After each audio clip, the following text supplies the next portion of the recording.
Get ready to quit the build. Here we go.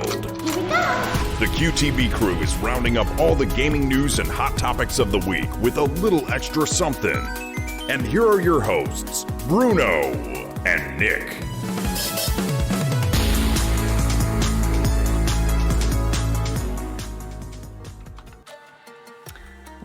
Oh, we're here. What to do? What happened?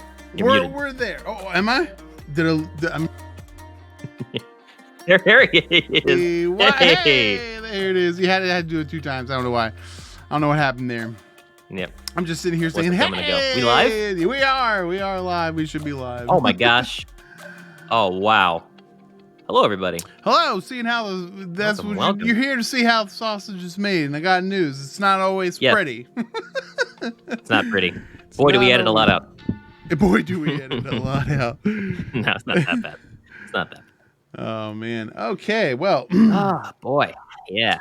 Let's get Stuff to things, talk about. Yes, there's tons of stuff to talk about. Let's get it started then, right? Started in ha, as the Black Eyed Peas would say. Get it started in ha. Ha. What? I don't even know. Yeah. I Because they're all like, let's get it started in ha. Oh yeah. Yeah, That's yeah, right. yeah. I got you. Yeah. Mm-hmm. I feel that. That's acceptable. As you know, I'm all about that boom boom pow.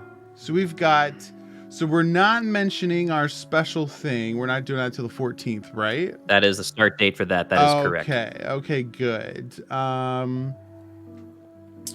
So we'll do the merch giveaway, the Pearson Limited plug, and then a preview, which we're just gonna go for it. Okay, so Yeah. let me make sure local recording is up here. We don't want to start things without that business going on. Am I right? Like, That's it. here we Otherwise, go. why are we here? What are we doing? right. Audition has detected a problem with the current audio hardware settings. Oh no, that's never good. We don't want That's a that. new one. It is a new one. Preferences. This is where you have to go in the preferences. Oh, yeah, it's my favorite. Yes. What the preferences say? They say, oh, here it is. It popped over. I got 3 things. I'm like, waiting for it here, waiting for. Oh, okay, it's over here. There it That's is. where it's at. Nailed it.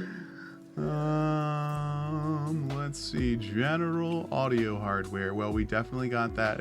Headphones. Here we go. That's what we want. Okie dokie. Now let's give her old, hey, testing, and the recording is now recording, because that's what recordings do. That's how it works. Test. Woo! Oh, Okay. Yeah, I mean, not bad from what I'm getting on mine. I'm getting like, very, very low on whatever's picking up back there. Okay, I think I'm ready. Are you recording, sir? yes. Local recording is good to go. Okay, let me mute this phone, so that way I don't get yelled at. He's not on air. Not on air.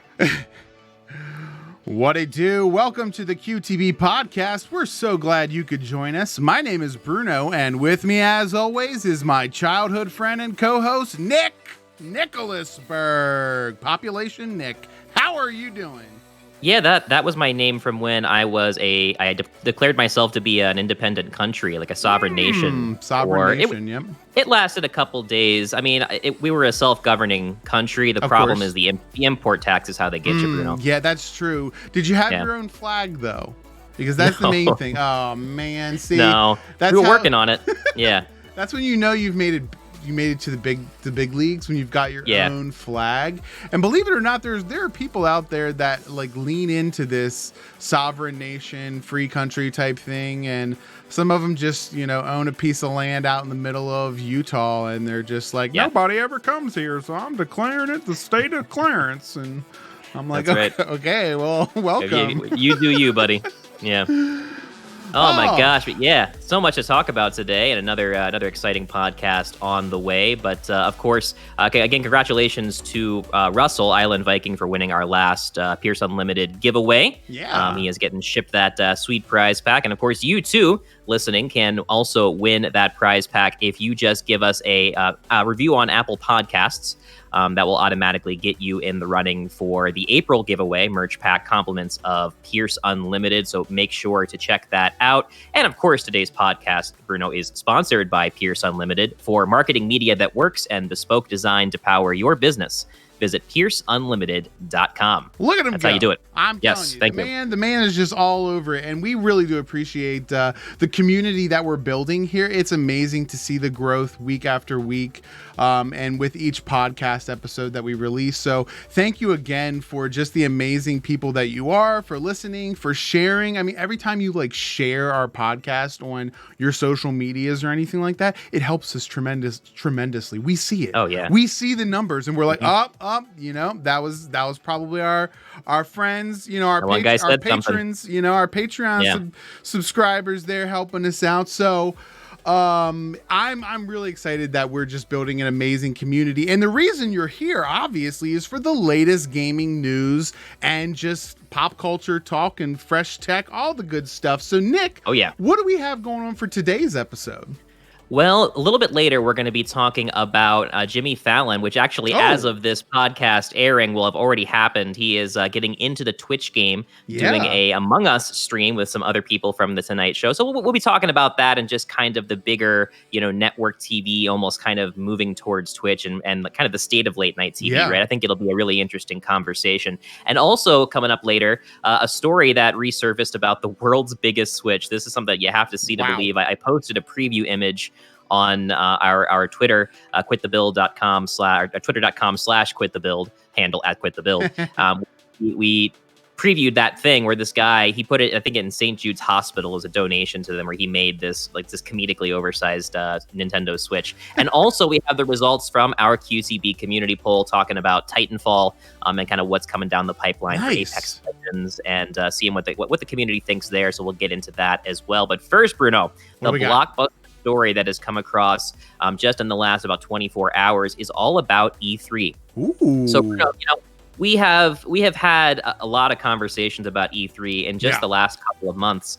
And, it's great to see that we're finally getting confirmation that E3 is going to be happening. And that is our news article, compliments of IGN. The Electronic Software Association has announced its plans for the first digital-only E3. How about that? What? I mean, that's crazy. So I honestly kind of didn't have my hopes up for any type of E3 resurrection. I thought there's no way they're going to go back to doing it once they realize they could get away with not doing it, because the amount of marketing dollars sunk into a conference like E3 are astronomical. And honestly, you end up spending, you either fall into two categories, right? If you're these companies, you either spend 6 months out of your year prepping for E3, or you throw it together in the last 6 minutes, and it clearly shows on stage when the demos don't go well or something happens, So I was very, very surprised to learn that this is happening. But what do you think a digital-only E3 is going to look like? I mean, I heard them mention something about maybe having a ticket price to view certain events. Now, that kind of bums me out, because I'm like, I'm not for paying for a ticket stuff, especially for stuff that's been free to us forever. And now you want us to pay a ticket price? So, Well, that information was circulating. There was some reports saying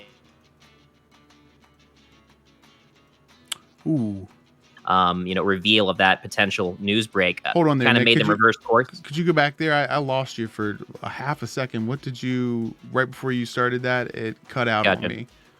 So what we know about E3 is that, initially there were some reports coming out that stated that they thought that they might be adding a paywall, like you said, where you actually do have to pay for admission into this event. But that has since been walked back. So we do know that IGN was told by the association behind it that is going to be a free event for all attendees. Oh, nice. So that's the good news. Is that is not happening. And and maybe it was the attention that they got, that they said, hey, we're gonna try it. It's like when Twitter. I think it was like a month or so ago. Twitter tried to put out that thing about super tweets, where you can super follow somebody, and then you get access to tweets brushed it under the rug. Yeah, this isn't a good idea. That is not coming back because Twitter was up in arms. Just run some ads like a normal website, for God's sake. But which they do. It seems like every other thing on my Twitch feed is a promotion these days. But yeah, so we have a lot of interesting kind of stories that are developing as a result of this. But before we get into the nitty gritty, Bruno, this is my take right now on E3. Yeah. When I saw that it was canceled in 2020, I was like, okay, obviously at the height of the pandemic, we had bigger fish to fry. Yeah. But at the same time, it's like, E3 is a staple. It has name recognition. Yeah. Whether or not it's a successfully run thing, you can argue until the cows come home, or if it's the same thing that it used to be in its prime back when you had to be a reporter to get on the floor, and they had these ridiculous displays to try and get your attention, right? They build gaming lounges in the middle of an expo center, that you had to go up and... There was ring girls, boxing ring girls, half dressed and, bikini wearing and whatnot. Hey, let's get them in here. Yeah, that was absolutely part of how they did it. And, obviously we had started to have a shift towards more of an open access, people have their time on stage to present what they're doing. But then 2020 came and E3 kind of went the way of the dodo. And I think there was definitely a question for most people of, is this going to come back? Yeah. And my initial take on it was, I don't think we really need it. But Bruno, there was that, and I mean no disrespect to IGN, because I think that they're one of the best, gaming news platforms out there right now on the internet. But they had that Summer of Gaming event in 2020 over the summer that was kind of supposed to be it was unspoken, but kind of the replacement for E3. And it was spread out over a long stretch of time, and there was just not enough structure to it. The hosting was weird, the segues were weird, the content of what you got was just not quality. And again, height of a pandemic, I totally get it. But seeing that made me miss E3. I want the hype back in gaming, and E3 is the way to do it. And it felt like the Game Awards. We talked about the Game Awards before. Felt like more of an E3 than anything else we had gotten, because at least the big game reveals were being saved for that event. That I am ready for an E3 to really knock it out of the park with the hype, with quality presentations, and to get us excited about games again. What do you think? Well, I mean, I've always been jealous of those who could go to E3, and I always thought maybe one day I'll do something big enough in the gaming sphere, and I'll get an okay, or we'll be able to go or something. But over the years, I think we have gotten to this point where E3 has become a platform to show not necessarily upcoming games, but ideas of games. And so I still have a sour taste in my mouth from previous E3s where we were shown, footage of games that took 3 or 4 years to release, or I think of most every Ubisoft release trailer with things like The Division and The Division 2 and not in-game footage. Not in-game footage. And you're seeing this awesome stuff, and it's like, why even show us these hyper realistic things to get us hyped for something that you're not even going to deliver us? And so I definitely missed E3 last year. It definitely felt like, how am I going to, what do I have to look forward to? What do I know what's coming up? And so it was a scary year for video games, I think, personally, because, extremely. You wonder how these studios can survive. I mean, they're already skating on thin ice as it is, with their budgets. So for them to have to, tiptoe around a pandemic and the economy that surrounds that, it's very, very, very hard. So kudos to them for bringing E3 back and trying to bring it back. Let's hope that we can get back to the original E3 where we got previews of games that were done, previews of games that save it. You know what I mean? I bring this up because it's been happening a lot, but Netflix does a really good job of this. Netflix keeps a tight lid, and so does Nintendo.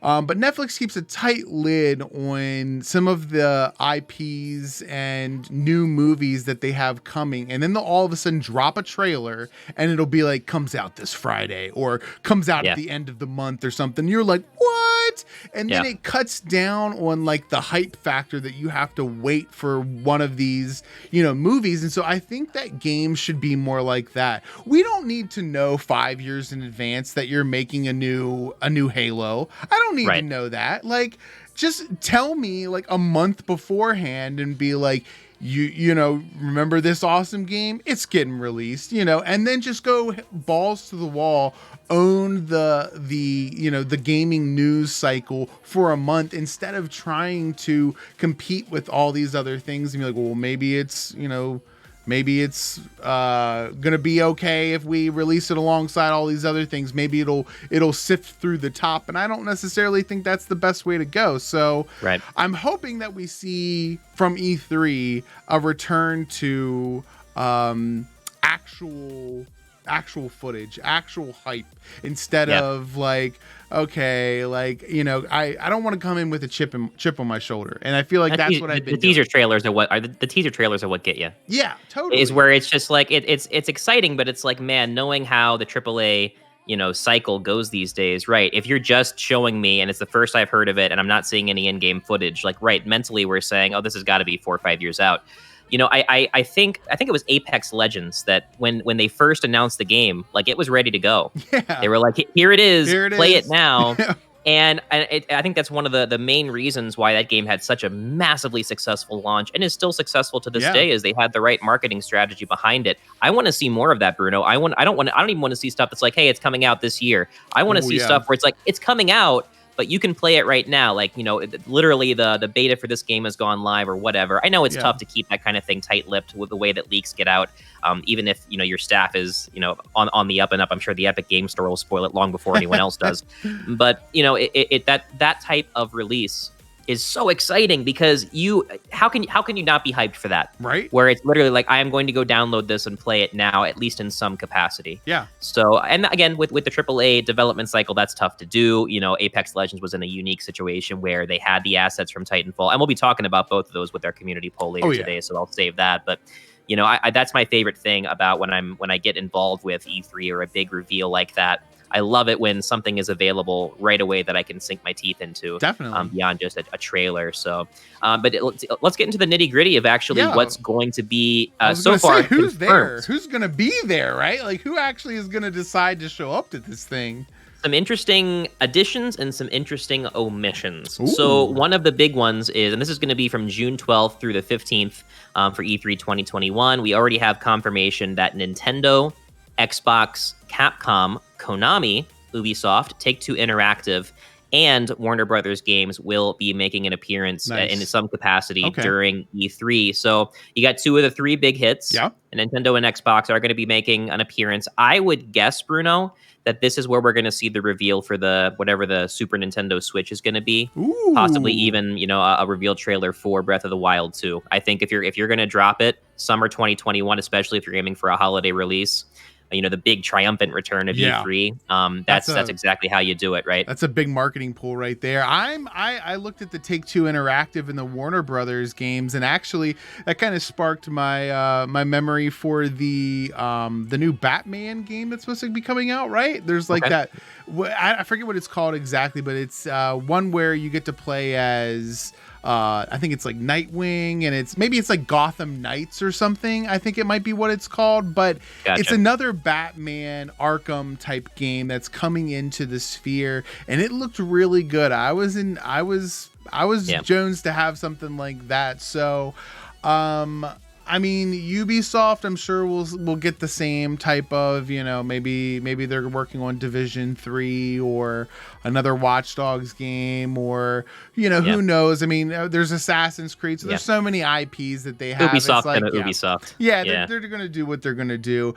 Capcom, I mean, we might see some interesting Street Fighter news from them, but I mean, I don't really know. I mean, I'm still the jury's still out, right? Because we haven't heard from PlayStation, And that's the really interesting thing. Wasn't like, okay, so not E3 2020, because there was no E3 2020, but E3 2019, didn't they do something different where like they didn't necessarily, I know Xbox had their own theater, right? They decided we're not going to be at E3, we're going to be in the theater down the street. Didn't PlayStation do something similar where they kind of had like, we're changing it up this year? I remember there being some kind of news about Sony kind of breaking the mold of E3, and that was kind of when the conversations first started happening of like, man, maybe E3 as we know it is going to start to fall apart. Little did we know it would get dismantled for a whole different reason. But actually, Bruno, E3 in 2020, because remember, it didn't get canceled until like last second, right? Because the pandemic was starting to really go into full bore at about the end of March. That before they had canceled, Sony had already made an announcement that they had no plans at all to attend E3. Wow. So they had just completely disconnected from the process. Now, I mean, they have their own presentations, right? At the time, my response was, well, if you don't have anything to show, then I guess you wouldn't really show up now, would you? And that's honestly how I felt at the time, because I felt like the stuff they were showing me was 6-7 years out, maybe 5 if you're lucky. And you wonder like, okay, well, you've spoiled everything that you were, you know, that you'd have had more to show this year. So what are you going to show? Like, what are they really going to wow us with? And that's a really interesting debacle to have. Like at a certain point, you have to say like, is it fiscally advantageous for us to put on this huge spectacle of a show, or should we just phone it in and be like, we've got these coming out, and start doing things like the state of play? So I think we'll see more companies do this, but if there's big announcements and there's something big to announce or release, E3 is the platform to do that. And you're right. With Nintendo coming back, I don't foresee this being a small E3. Like, I think we're going to get some big releases here that we weren't ready for. Like, I think we're kind of all expecting it to be small because we're like, there was the pandemic, but not having that, for an entire year. I think we might be pleasantly surprised with what Nintendo and Xbox decide to release. I think this holiday is going to be very hype. I think there's going to be a lot of stuff that we're going to be like, got to have this, that, and the other thing. Oh yeah. Because I mean, look, at the end of the day, these companies got to make money. You can't just have another year of tepid releases and nothing exciting on the docket. Now, it's not just Sony that is not on the list, and it is worth noting that as of recording this is the list of confirmed attendees. Now, they did come out and state, like, hey, these are people that we had agreements with in advance that we could, as soon as we announced E3, we could announce that they were going to be there. It does not mean that Sony's not going to be there. It doesn't mean that Square Enix is not going to be there. They're currently not on the list. So time will tell. And maybe that's their strategy, is wait for everyone to announce and then like a week beforehand be like, we're in. And then try and wow us with something big. I guess we'll do it, right? Yeah. Okay, we'll show up. Hey, Bobby, why don't you grab the old bottles there and break up with some service for us, because we got an amazing E3 in plan. We got a show. So, so some of the big names that are noted that are missing from the list from IGN's article is Square Enix, Sega, Bandai Namco, Tencent, 505, and also Activision Blizzard. Now, of course, it's also worth mentioning, Square Enix had their own presentation just recently. So pretty much, I think all their cards are on the table. Yeah. Frankly, with right now the current success of Outriders, they don't need to show anything. Yeah. I mean that. Yeah. I mean, the game is going well. It had its launch day issues, Bruno, but I've been popping on this thing on Game Pass, about once a day for a couple hours, and I am really enjoying the game. That's awesome. It's not reinventing the wheel by any stretch of the imagination. It very much is just another one of those looter shooters, but it's got the mix of gameplay, of skills and gunplay and strategy that I am really digging this game. It's kind of my go-to and probably will be for a while. And so, I mean, I'm just waiting to pop it open and play, so yeah, there you go. There we go. You've heard it from the man himself, the most influential up and coming gaming podcast there is. Quit the Build. That's it for you. What it do? What it do? But yeah. So, I understand why Square Enix is not in the mix right now, and also Activision Blizzard. They had their big reveals just recently as well. Yeah. I think a lot of these publishers said like, "Hey, we can't just sit around and wait for an event like E3 to put our cards on the table." Yeah. And I think a lot of these guys found enough success with their own independently produced reveals that they're probably going to continue down that path. And it may take a couple of years, or it may not happen at all. E3 could go the way of malls where, you have the anchor stores, right? But like the little shops inside, your Auntie Anne's pretzels, they're going to probably not be around there for too long. Or maybe they just like all, secretly come into an agreement to say like, this is when we're going to agree to release stuff digitally. And then we're just going to have a digital, and maybe that's what E3 is trying to do, right? Maybe they're trying to push for that instead of everyone doing their own individual state of play and everything. Yeah. Why don't you just do that around the time of E3? Because you're right, either everybody's going to jump on board, or we're just going to start to see it stragglers kind of, dip off. And when that happens, at a certain point, the organizers are going to say, well, we don't have enough, brevity to continue this, or, there isn't enough stage play or presence for us to warrant the amount of money that we're sinking into such a marketing endeavor. So I think personally, it would be fine if it all went digital.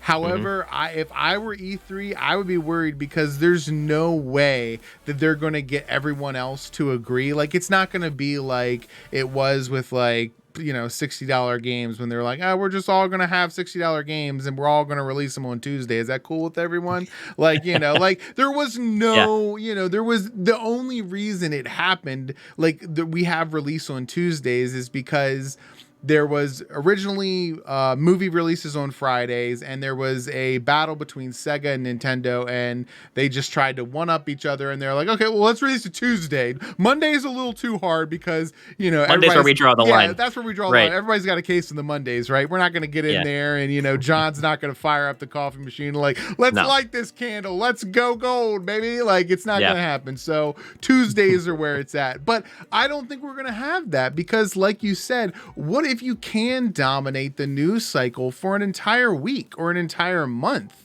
What if you can, it would be hard to do it for a month, but Game Pass has done it. So let's not say you can't, have done it, right? It's possible to do that. But, when you're releasing everything along, with everyone else at IGN, things get buried, like, oh, I didn't see that, Nintendo was doing this. You kind of focus in on, whatever floats your boat, right? And then the rest of the stuff gets sifted through, and you maybe you don't hear about it, or it just doesn't come across your path anymore. But I think personally, if I were the organizers of E3, I'd be a little worried about the future of these types of events, because you're right. If it's like we talked about with the pandemic.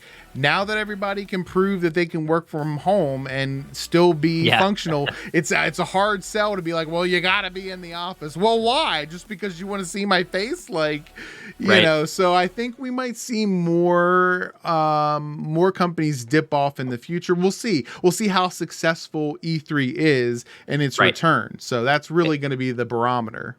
It's very important that they get this right. A lot of eyes are going to be on it, and I think they're going to get it right. I really do. I think they understand what the stakes are.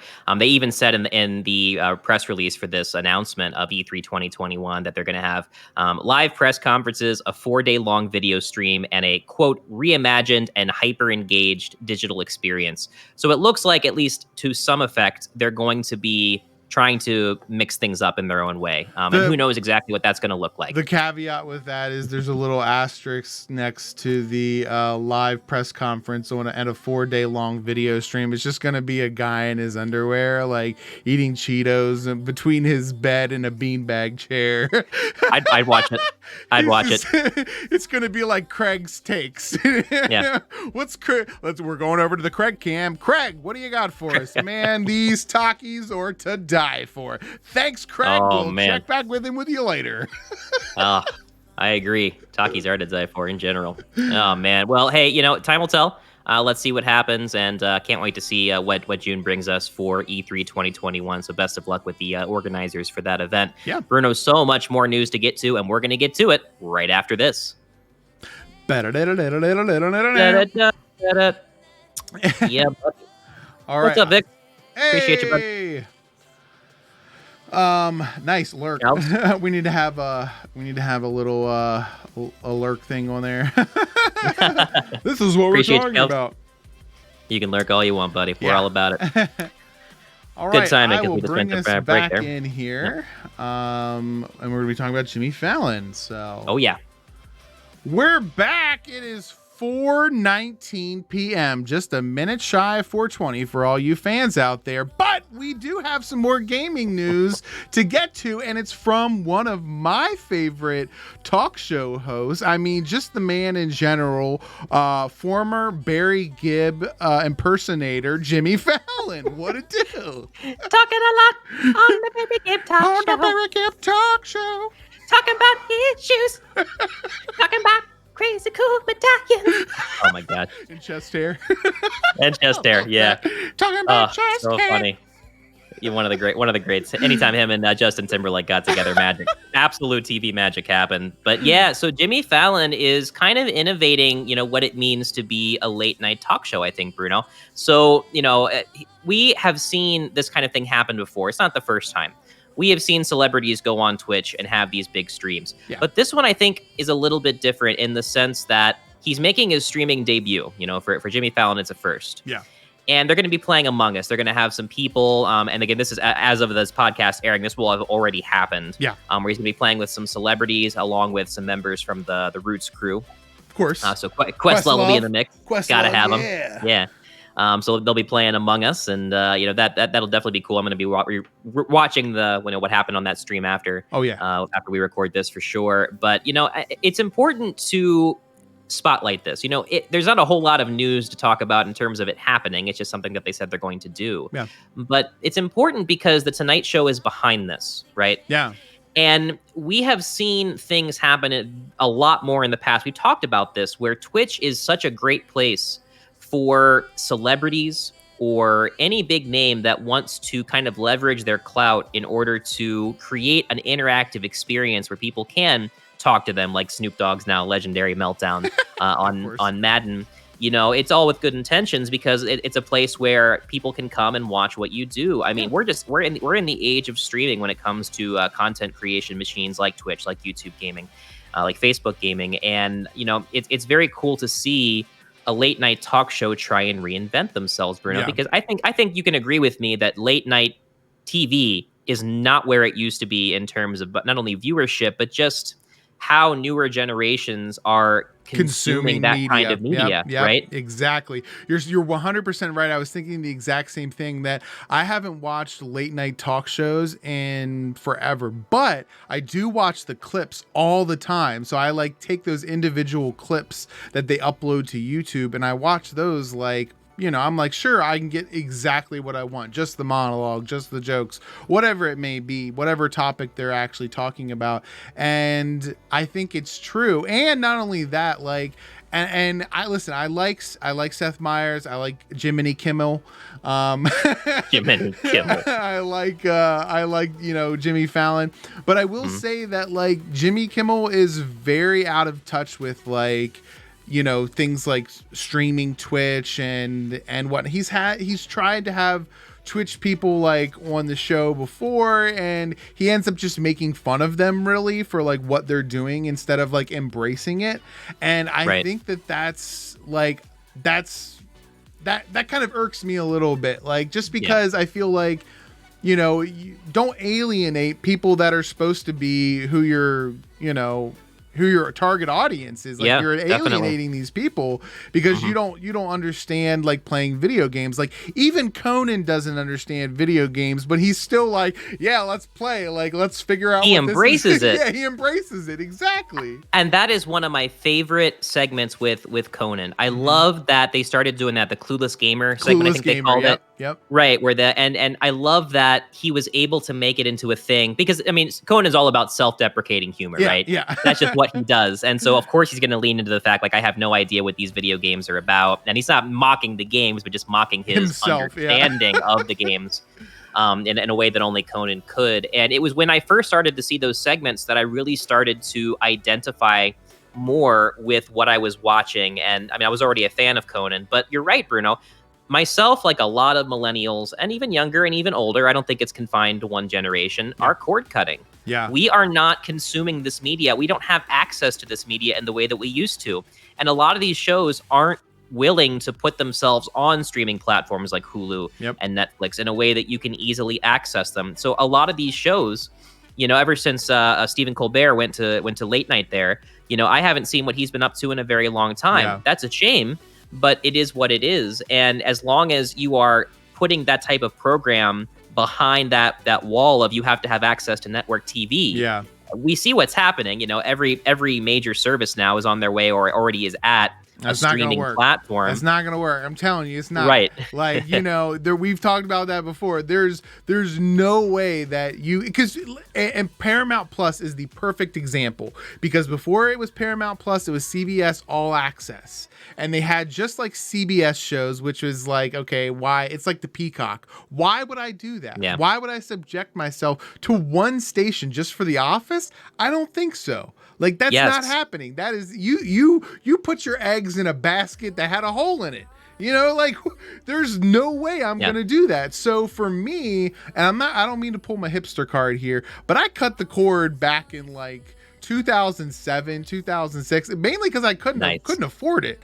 I couldn't afford it. And I was like, okay, I can get kind of the same stuff if I get Netflix and Hulu. And at the time they were each $9.99 a month. So it was $20 a month for me to have both of these things. Now, fast forward, I do have multiple streaming services, but I also have a plethora of digital content that's coming through things like Disney Plus. And like I said, now that they've reinvented Paramount Plus from CBS All Access to Paramount Plus, there's more stuff coming through there because believe me, Viacom has enough IPs through Comedy Central, Nickelodeon, and MTV to keep the millennial generation occupied for years. Like seriously, that's our childhood right there.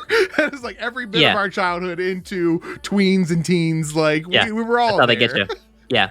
It's just great to see this move towards having a big name like that on a streaming platform. Again, not just Jimmy Fallon, but the Tonight Show behind it. And I really hope it's a massive success, Bruno. Yeah, me too. Gaming is a universal hobby. People say that they're gamers, but and our audience has a whole range of how interested they are in games.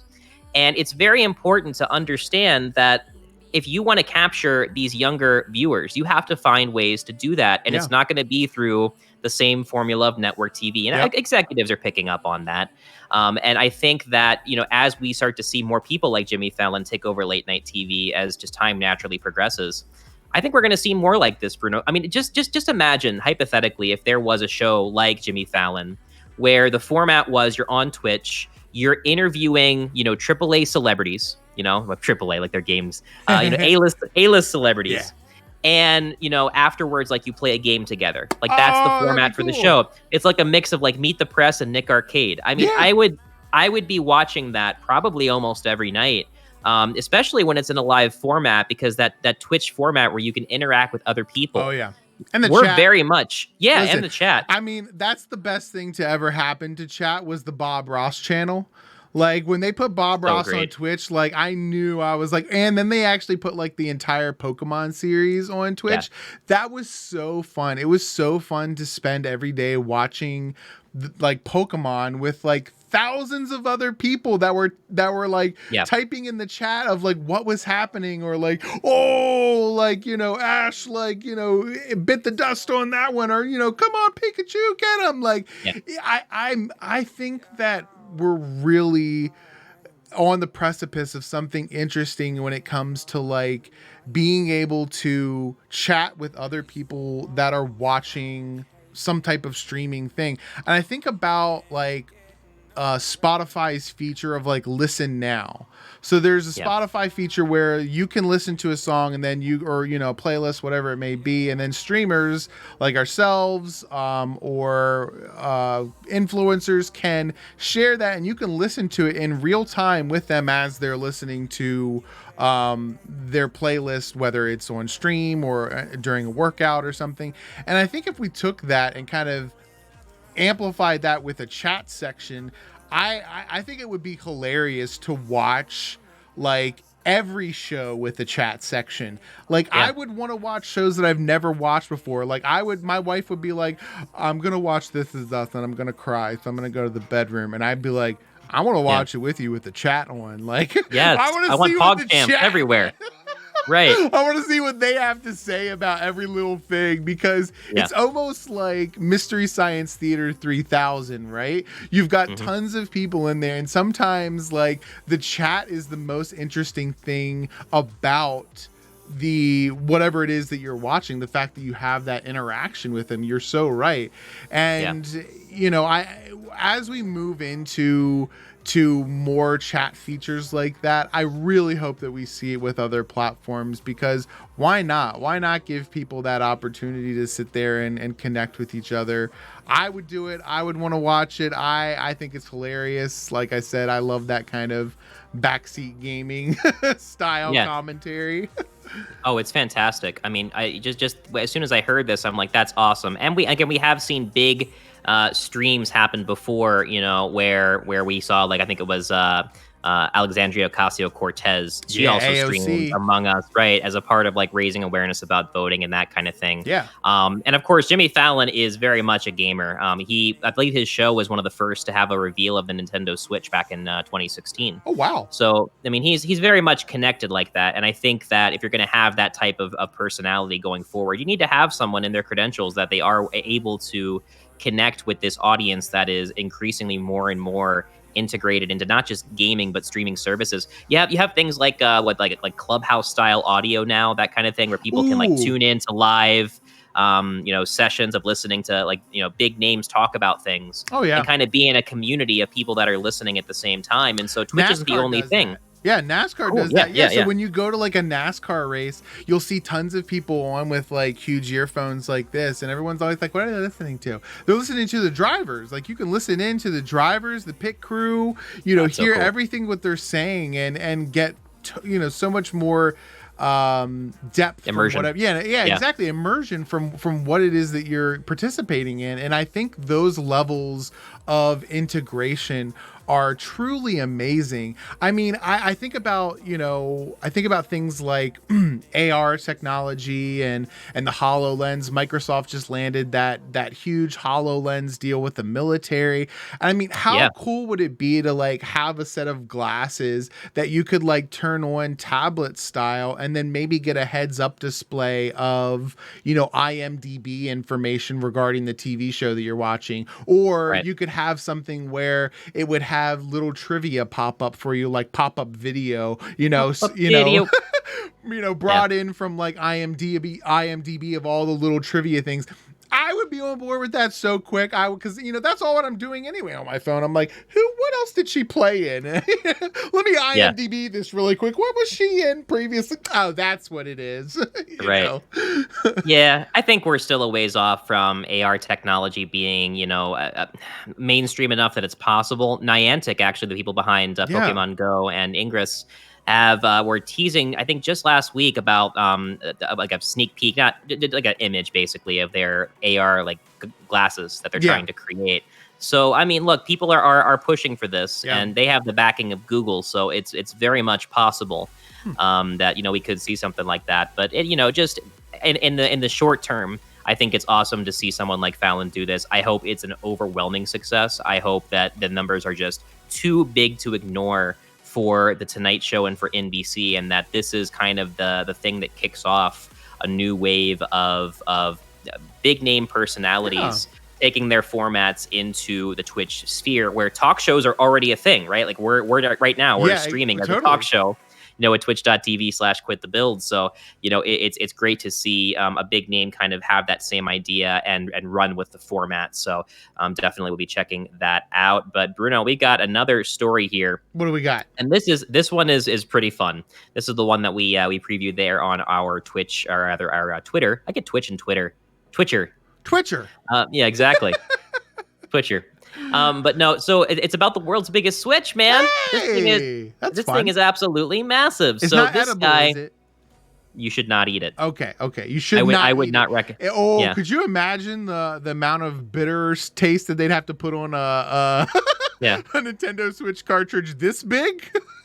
Yeah, that's not advisable. But no, and it's just kind of ironic because like the Switch's portability, right, is like the big feature that you think about when you think about a Switch. And someone was like, I'm gonna take that and make it as large as possible. And so this immovable.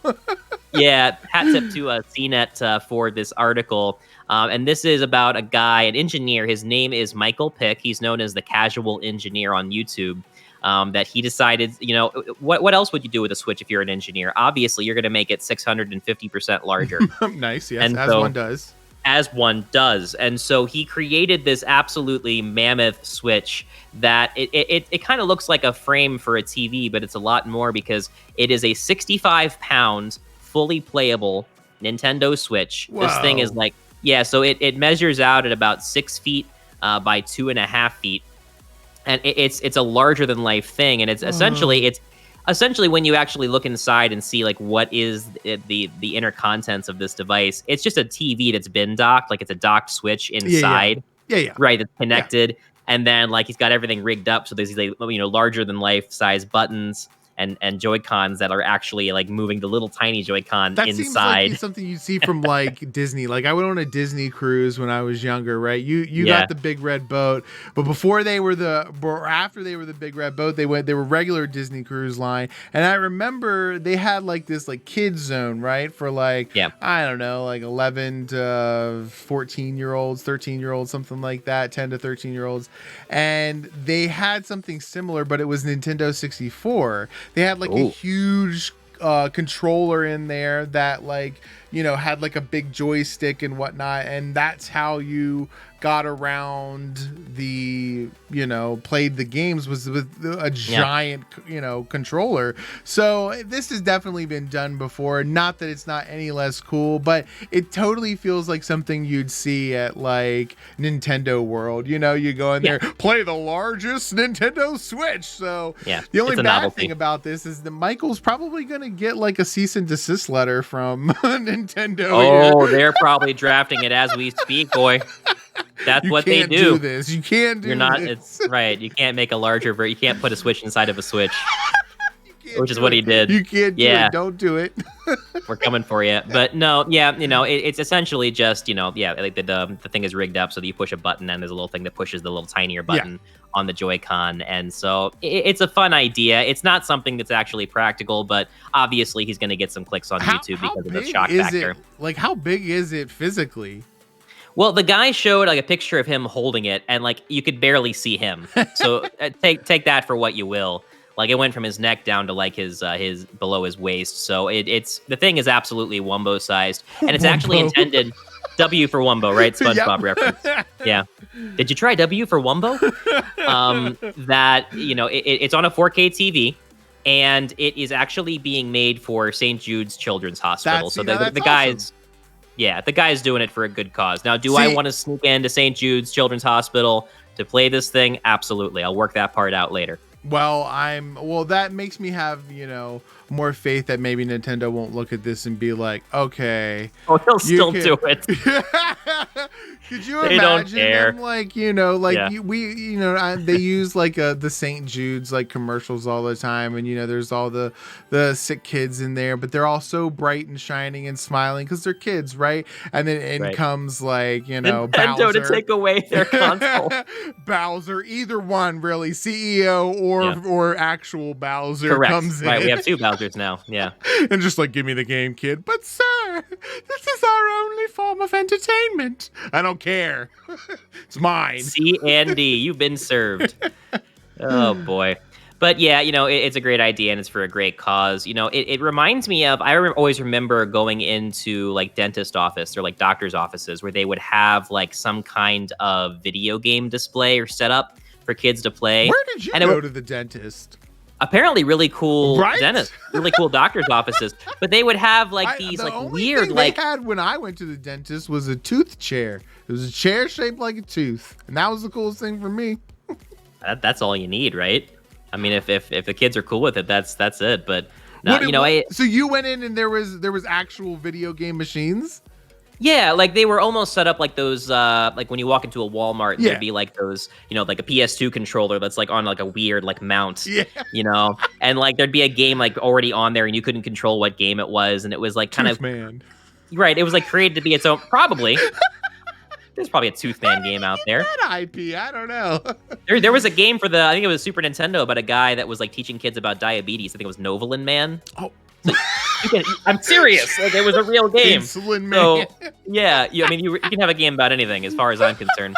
Well, in the Pepsi, world of like Pepsi and 7-Up came up with there was the 7-Up Cool Spot, and then Pepsi Man himself. Freaking Pepsi Man. You said it best. There's never been a game quite like Pepsi Man where you're not simultaneously running from Pepsi while using Pepsi to become more Pepsi as you're running. You're trying to deliver Pepsi to people that need Pepsi while also running away from an entire city full of Pepsi. It's something you have to see to believe. I tell you what, the PlayStation 1 days were wild and wacky, but it's cool to see, and I love that kind of thing. I always remember for like larger than life versions of things. You remember like when the Game Boy, the original Game Boy, was in its prime? You go into like Sears and they would have that display at the electronics counter that was like that giant Game Boy screen. Yeah.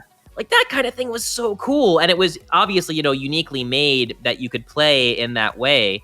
And they don't care anymore. They don't care about kids anymore. They don't care. That's right.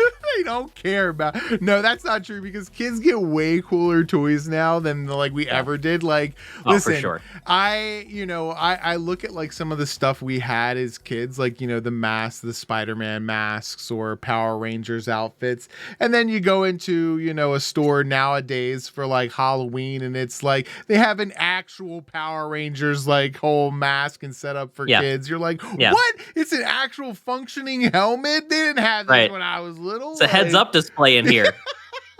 What the heck? It's got functioning flight control? This is crazy. Yeah. This is not safe for a 7-year-old. We were just happy when we got those gloves that like when you like would karate chop, it would go. Yeah. Like that's all we needed. Oh man. Or like the home. One of my favorite things was the home laser tag. Oh, laser tag. God, dude. I love that. It was the coolest thing, and like I still have the fondest memories of like the birthday parties where we would bust these things out, because like they would have like teams. It'd be like a red and blue team. They still make these kind of things to this day. But back then it was so novel of like having a laser tag fight, at your home, and you could create the areas, and the sky was the limit, man. Like that kind of stuff was wild. But yeah, and I think we could do that type of, that's where I see the future of things like AR technology. I think, one of the things that I'd really like to see AR move into is the board game space. I think board games would like eat up an AR type of something around them. Could you imagine like pieces moving and animating forward, or I think of something like Wizard's Chest from Harry Potter, where they're like slicing each other in half. That would be so cool to see on on your table right in front of you. So AR technology, I think, while everyone was like VR is the future, I think there is a place for AR. Like I think it's everyday life, and I think that we could probably see some really cool things with board games and physical things. We're already seeing it with Pokemon Go, like you said. So anyway, moving on. We have got our QTB Community Poll. This is a big one. So, of course, one of the perks of following us on Twitter @QuitTheBuild is that you get access to, of course, all of our spicy memes and content, but also our community polls that we put out, where you get a shout out if you give us a vote and a retweet. And our community question for this episode was a bit of a landslide, Bruno. Uh-oh. We've had some pretty close close polls in the past, but this one by far has been the biggest blowout. Maybe. Well, we'll talk about it. So yeah, the question was about Titanfall. So recently, Apex Legends made the announcement that their upcoming season of Titanfall, or of Apex Legends. Apex Legends announced that their upcoming season of Apex Legends is going to be heavily influenced by Titanfall. It's going to be a lot of Titanfall-themed content. Now, we know that in the past, they have said that they have tried to figure out ways to put more Titanfall in Apex Legends. Again, it's the same universe, right? Apex Legends is essentially the aftermath of the wars with the Titans. It's kind of the next chapter of like, what is life like, after Titanfall 2 and all the crazy stuff that happened. But they said that they just kind of like, the planes in Fortnite, like they couldn't find a way to balance it where if you're calling in a Titan, how do you make that work in a battle royale style format? Especially in a game where, bro, like, just give it to him. You win. To him. You win. You're the winner. Yeah, you exactly. Win. Yeah. But so my question was this, because we know that they did confirm back in 2019 that they were not developing a Titanfall 3. And I can't tell you how many times I've seen Titanfall 1 and Titanfall 2 trending on Twitter. Yeah, people still love these games. Love them. Titanfall 2 is still such a great game to come back to. It's got that fast style gameplay coupled with high-tech weapons and of course Titans that just make the game a blast to play. And so my question was, if you could only have one of the following two things, which would you rather have? Titanfall 3 or have Titanfall permanently more integrated into Apex Legends? Yeah. And we had a lot of votes, and the overwhelming majority, 85% said they would prefer Titanfall 3. One guy actually messaged me and said, whoops, sorry, I meant to vote for Titanfall 3. Voted for Apex. So really, it's probably even more. Wow. Yeah, I threw off the curve on that because I definitely thought, so this is my glass half full brain, right? Because when you say like Titanfall integrated with Apex, I think the best of both worlds. Like I want to be able to do the wall running. I missed that with Titanfall. It didn't really translate to Apex. I really liked the fast style of that, and I want the Titans in there as well. Like I want all the different Titans that they had, and if they could have it, so basically it was just like Apex Legends plus the different stuff with Titanfall, I think would be amazing. That would be an amazing game. But you're right, we're getting into like there's so much like into something like that. How do you balance it? But the same question was had when they released it for multiplayer. So it's not like we haven't had Titanfall in a competitive arena before. Like, there was a time limit on when you'd get your Titan, and you could get it faster if you got more kills and that kind of thing. Maybe that's something they could do with, Apex Legends. I really liked Apex Legends, but I didn't really care for the style of how they released content in terms of like making the heroes downloadable or pay for these heroes, whatever you want to call them, operators. I think they might be called, but are legends. But in these, in the game, it's for me, it's just so disappointing to like hop back in and see like all these new characters that I can't play because I don't have access to them, and I'm not ready to drop $3 or $4 on each legend to try them out when I haven't played in so long. I'm like, what am I missing here? And the same kind of goes with like Call of Duty Warzone, right? Like I get into this position where I'm like, what am I missing by not having these guns that other people have? Like if you get a certain gun, it was almost like, and then this goes back to Destiny 2. Like if you didn't have this gun, you couldn't be competitive in the game. And I don't like that aspect of multiplayer games. You should be able to play the game at a competitive level along with everyone. There shouldn't be weapons that you only get out of a loot box. It should be cosmetic items, not things that actually change the way you play the game. it can be tough to go from a game like Fortnite, right, where obviously when a new season comes along, the things that they're enticing you with are strictly cosmetic, to move into this world where you're in Apex, right, and a new character comes around, a champion comes along, and it's like, oh man, I really want to try their kit, but I have to play by their rules, and Apex Legends, it is what it is, they've definitely cemented themselves as kind of the alternative to Fortnite. They definitely managed to quickly muscle PUBG out of that spotlight, of being like, hey, we've got something different here for you that we're supporting, and play, get out of here. I mean, they're still around. Don't get me wrong. It's just, it's been a struggle for them to remain relevant, I think, in 2020 and beyond. But yeah, and I get it. I really want to see a Titanfall 3. I think so many people do. And it's just so disheartening to see the success of the game and to see the servers for Titanfall 2 as robust as they are right now. And to think that, Apex kind of derailed that. It really is a shame. I would at least like to see, if you're not going to make a Titanfall 3, maybe there's some kind of way to continue to monetize Titanfall 2 and come out with some content updates or something. Like, I mean, you don't need to reinvent the wheel with these types of games. You don't need to be Call of Duty and put out a whole new game. Why not just have a separate, Titanfall, Warzone type battle royale? Like, say, okay, well, we're going to add this to the game and have these two modes within the same game. Why not do that and let that be a part of the same, universe in that respect? So I don't know. I think that a lot of times, really what it comes down to is strict old white dudes that are still in charge of the stuff that nobody's going to want that. Like, we're not going to fund that. And it's like, really? Like, think about when's the last time you played a video game? First of all, that's the first question you have to ask these executives. Like, when's the last time you played a video game? Second of all, think about the game. Yeah, Kimmel. Yeah, Jiminy. But at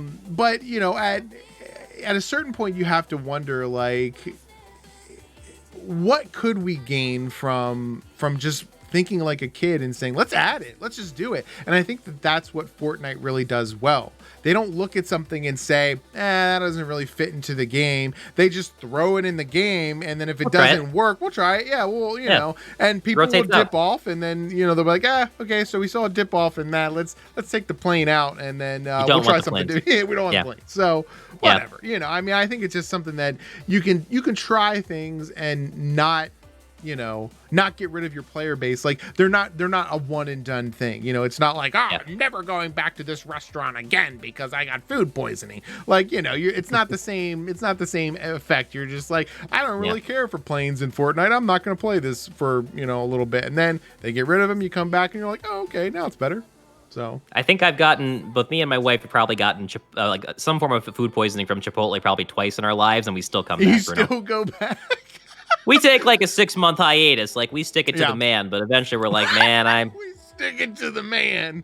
I want a slug of a burrito, and that's where I'm gonna get it. So, sometimes we don't learn, but it's very very interesting poll, and by far our biggest landslide, I think, is as far as that is concerned. So let's take a look at our retweets here. I need to pull that up and edit this out because your boy had it up and then he didn't. Doopy doop doop doop. That's awesome. All right. Well, anyway, special thanks to our retweets for that poll. Pierce Unlimited, David Markham, Pod Threads, of course, Lord Win 05, and Vaporwave. Thanks everybody so much for doing that. Thanks for participating in the poll. It's always fun to see the community's feedback on these types of games and questions. And Bruno, well, that's going to about do it for today's podcast. Again, everybody, thank you so much for listening. And like you talked about before, Bruno, word of mouth really is, even in 2021 and beyond, kind of the way that word gets around. And so it means the world to us when you recommend us to a friend or family member or someone that that might be into gaming. Thank you so much for doing that. Thanks for all the great reviews on Apple Podcasts. If you've not done so already, remember that putting your name in the ring there with a review will get you in the running for that sweet Pierce Unlimited pop art merch. Also, check out our website. Of course, we've got quitthebuild.com. Our blog there is waiting for you with all sorts of great articles and some new articles on the way. And I'll tell you, Bruno, we have got a jam-packed lineup. This is going to be the last episode with like no interview or special guest appearance for a while. Right? Yeah. The month is pretty booked for us. We've got some really cool things on the way. We've got a guy by the name of Sega Master Tim is what he goes by, a guy that used to work for Sega, one of their hotlines back in the day. Nice. I can't wait for that interview. Also coming up this Saturday is one of our first full collab with another podcast, the Decent Takes podcast. Nice. These guys are awesome. Yeah, and we have been kind of talking with them for a while about doing this, and it's great to see it come to fruition. So I'm going to be appearing on their podcast that's going to air on Saturday, the same day that our next episode will air. Woo! And we're also going to have Jav from Decent Takes join us. He's the bigger gamer of the two. That he will be joining us for our episode on Saturday as well. So it'll kind of be a dual release there of us appearing on each other's shows. Can't wait for that. And also big names from other, indie game studios that we're looking forward to having on. So can't wait to make it happen, man. Yeah. And just be sure to join our growing community, guys. We want you to be a part of it. Like, this isn't just us talking to each other about video games, although that's what you're listening to. You're joining the QTB crew, right? You're going to follow us around the web because we're everywhere. We're on TikTok, YouTube, Twitter, Facebook, Instagram. We have a Discord, and we even have a Patreon for our really loyal fans out there, where you can get exclusive Pierce Pop Art vaulted merch. You get exclusive access to our Nostalgia Vault episodes, which there's going to be a new one recorded here very soon. So thank you to all our patrons for your support. And don't wait, join Team QTB today. You can grab yourself some swag. That's squad swag from our website. We've got awesome t-shirts there, and we've got some amazing things coming down the pipeline. I'm very, very excited about it. I mean, and like you said, it's booked. So it's booked. Yep. Until next time, which is going to be on Saturday, because Bruno, one more thing. Oh, wait. I got to give a shout out to our Patreon supporters. Of course. Yes. Let's That's going to be. That was me rewinding the tape right there. And that's it. But there it is. There we go. And Bruno, of course, a special thanks to our Patreon supporters like Nick, and Epic Capture Productions. Thanks so much, guys. And if you want to shout out again, you can check us out at patreon.com/quitthebuild. That's all I got, Bruno. That's all I have. Until next time, for Nick, I'm Bruno. And for Bruno, I'm Nick. Peace out. What it do? Ha-cha-cha-cha. Wow. Yeah. What's up, Rave Paddle? What's going on, man? Yeah, we had to walk that one back. Got to do the shout out. We are contractually obligated. We have to do the shout out. It's on the Patreon. It is each and every episode. I forget. Well, we got. Is that in the show notes? Oh, it is in the show notes. Look at that. It says special thanks for. How about that? Oh, look show at notes. Me. Show notes. Yep. That is amazing. It really is. It a hat? It's not. No, someone like crocheted this. Whoa. Look at that. We got the ping pong balls for eyes. We got two of them. That's what they are? So, they're ping pong balls. So listen, here's the here's the deal, right? There are two things that they use for eyes: ping pong balls, and believe it or not, plastic white spoons. That makes sense. I guess you just cut off the bottom, right? Yep, you just cut off the bottom. And next time you look at, especially like the Community episode where they all got puppets, the puppet episode of Community. And the puppet episode of Community, they definitely have spoons for eyes. Like you can see, you're like, that's a spoon. It's in the shape of a spoon. It's like the perfect size. So spoons. I mean, it would look really weird if it was a spork or a spoon, if you want to call it that. Right. And now you know. And now you know. All right. Oh, man. Thanks so much, guys, for tuning into the show. We do appreciate it. Be sure to follow us and share this with all your Twitch friends. We'll be back again on Friday night. Friday night is when we do Fridays, and Tuesdays are when we do our recording at 7 o'clock. So just follow the schedule down there, and you'll see us on the old Twitch. So how about that? That'll do it. And yeah, thanks so much. Make sure to, if you have not subscribed or followed us on whatever podcasting platform that you use, it can be Google Podcasts, literally any podcasting platform you can think of. We did not leave one out, I don't think. Nope. If there is one, let us know. So please, it does help a lot when you subscribe to get those automatic downloads when the new episodes come in. So thanks so much for checking us out. All right, be sure to check into the episode tomorrow. It should be released late tonight, and you can check out the edited and polished version where we don't mess up or say things like it's magic, and and then there it is. So, thanks, guys. We'll see you next time. Peace.